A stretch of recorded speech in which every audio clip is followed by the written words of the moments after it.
Orang yang melakukan segala sesuatu dengan penuh kasih selalu berdaya guna. Bahkan menegur sesama dengan penuh kasih pun itu akan mengubah hidup orang. Sebaliknya, orang yang mengingatkan, menyadarkan atau menegur orang lain karena kebencian, maka jatuhnya adalah orang saling melukai. Orang saling menghakimi, bahkan mungkin juga orang merasa direndahkan. Saudara-saudariku yang terkasih, panggilan kita semua umat beriman adalah panggilan untuk saling mengasihi. Maka sabda Tuhan dalam minggu ini menghantar kita semua untuk menyadari bahwa kasih mendasari semua itu. Kasih yang membuat segala sesuatu yang kita lakukan itu bermakna dan berdaya guna. Saudara-saudariku yang terkasih, kasih merupakan dasar dari semua perintah atau semua hukum Taurat. Dalam suratnya, Paulus menegaskan bahwa kasih adalah kegenapan hukum Taurat. Penegasan ini bukan berarti Paulus meniadakan hukum Taurat, tetapi semua perintah dan larangan yang ada di dalam hukum Taurat tersimpul dalam hukum saling mengasihi satu sama lain seperti diri sendiri.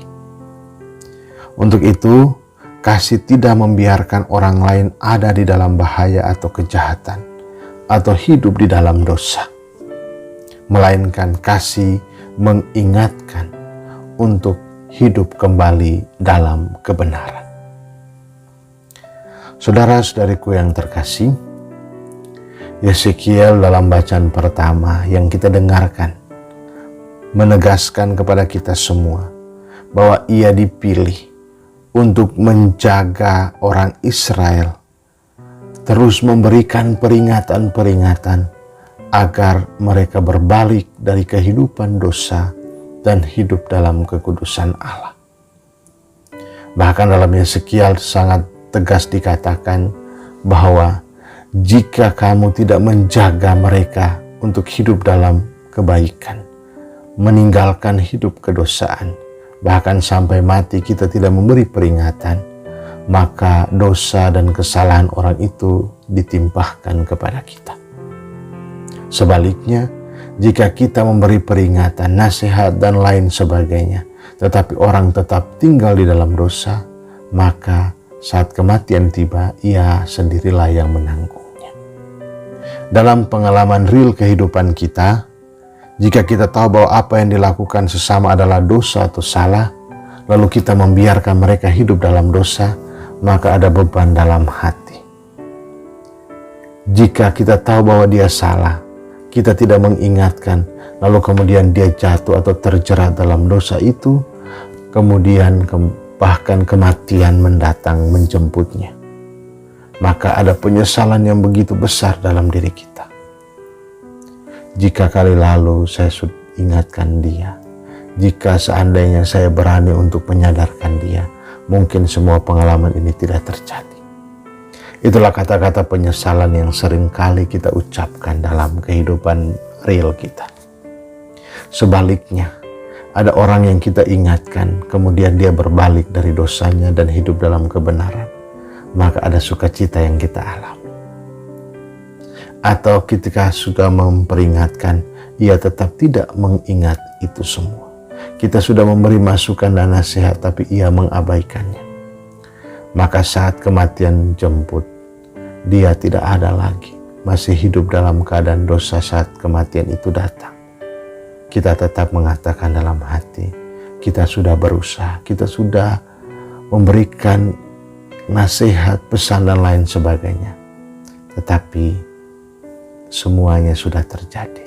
Semoga Allah mengampuni salah dan dosa-dosanya dan menerima dalam keabadian. Itu juga yang sering kita ucapkan atau kita ungkapkan dalam pengalaman real hidup kita. Hanya mau menegaskan sebagaimana pengalaman Yeskiel dalam bacaan pertama, bahwa kita dipanggil untuk turut menjaga sesama kita agar tetap hidup dalam kekudusan dan tidak terjerat dalam dosa. Dan itu bisa terjadi, itu bisa kita lakukan kalau kita dipenuhi oleh kasih. Saudara-saudariku yang terkasih, sebagai orang Kristiani yang saling mengasihi satu sama lain, Tuhan mengajak kita semua untuk mengasihi sesama tanpa dibatasi oleh ruang, status pribadi, dan lain sebagainya. Karena mengasihi orang yang mengasihi kita itu mudah, tetapi akan menjadi sulit ketika kita mengasihi orang lain yang melukai kita. Tuhan tetap menyadarkan dan mengingatkan kita untuk senantiasa mengasihi, karena kasih itu menembus ruang dan waktu. Untuk itu dalam bacaan Injil kita semua diajak, dipanggil bahwa mengasihi itu tidak sekedar mengatakan I love you. Tidak sekedar mengatakan aku mencintaimu, aku ada selalu bersamamu, aku senantiasa menemanimu. Tetapi mengasihi itu juga sampai pada titik pengampunan. Kita mau mengasihi mereka yang melukai kita dengan pengampunan. Mengasihi juga tidak sekedar dengan kata-kata lembut, belayan, dan lain sebagainya, tetapi juga dengan kata-kata penegasan yang penting. Sehingga dalam bacaan Injil kita diajarkan bagaimana mengasihi sesama kita yang berbuat salah. Yang pertama adalah berbicara empat mata dengan mereka. Bicara dari hati ke hati untuk saling mengingatkan sebagai saudara, sebagai sesama dalam iman. Bukan kita bicara di belakang, menggosip orang dan lain sebagainya, karena itu tidak mengubah apapun hidupnya. Yang kedua adalah berbicara dengan sambil membawa 1-2 orang sebagai saksi. Kita menghadirkan orang lain agar nasihat kita tidak bersifat subjektif, tetapi benar-benar objektif atas pengalaman hidup orang. Dan jika dia juga masih tidak mau, maka kita perhadapkan di hadapan jemaat. Bukan untuk menghakimi dia, tetapi untuk menyadarkan bahwa jemaat umat beriman semua sungguh mengasihi dia dan mau supaya ia ikut ambil bagian dalam perkumpulan kasih itu. Dan jika itu tidak, maka serahkan kepada Allah. Bahkan dalam Injil dituliskan dengan sangat tegas bahwa orang-orang seperti itu adalah orang-orang yang tidak mengenal Allah.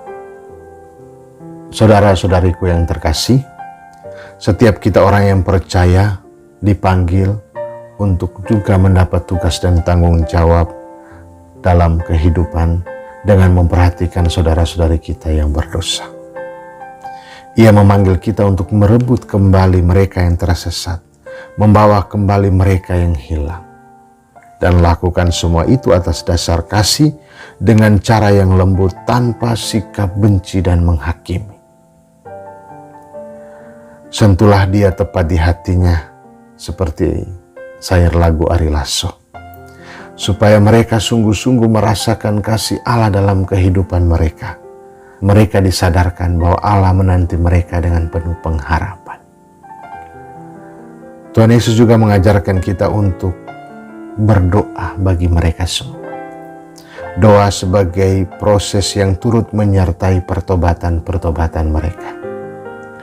Melalui doa, nyatalah bahwa Tuhan bertindak menyelamatkan sesama yang berdosa dengan melibatkan kita di dalamnya. Kasihilah sesama seperti dirimu sendiri dengan sikap yang lembut, tetapi juga dengan teguran yang keras atau tegas. Dengan kehadiran yang meneguhkan, tetapi sekaligus ketegasan yang objektif. Dengan belayan dan pelukan, tetapi juga dengan cambuk penderitaan. Betapa bahagianya dikasihi, betapa bersyukurnya diingatkan. Maka kini kita juga dipanggil untuk melakukan hal yang sama, agar kita semua berkumpul dalam kasih Tuhan, dan perkumpulan kita menghadirkan Tuhan lewat doa-doa, bukan menghadirkan cerita-cerita palsu, hoaks, gosip, dan lain sebagainya. Maka dengan ini kita tahu bahwa hidup dalam kasih, kita menghadirkan Allah di dalam perjumpaan perkumpulan kita. kita hidup dan berkumpul dalam doa, maka Tuhan hadir meneguhkan kita. Maka dimanapun kita berada, kasihilah sesama. Dimanapun kita berada, terimalah orang-orang sesama, apapun dia, berdosa atau tidak, terimalah dalam kasih. Dengan demikian, kita sedang menghadirkan cinta Allah. Kita dilibatkan oleh Allah untuk menghantar mereka yang tersesat kembali, menghantar mereka yang berdosa untuk hidup dalam kekudusan. Mari kuduskan diri kita, supaya kita juga mampu menguduskan orang lain. Kalau hidup dalam kasih itu menyenangkan, kenapa harus membenci? Selamat hari Minggu, Tuhan memberkati. Bapa dan Putra dan Roh Kudus.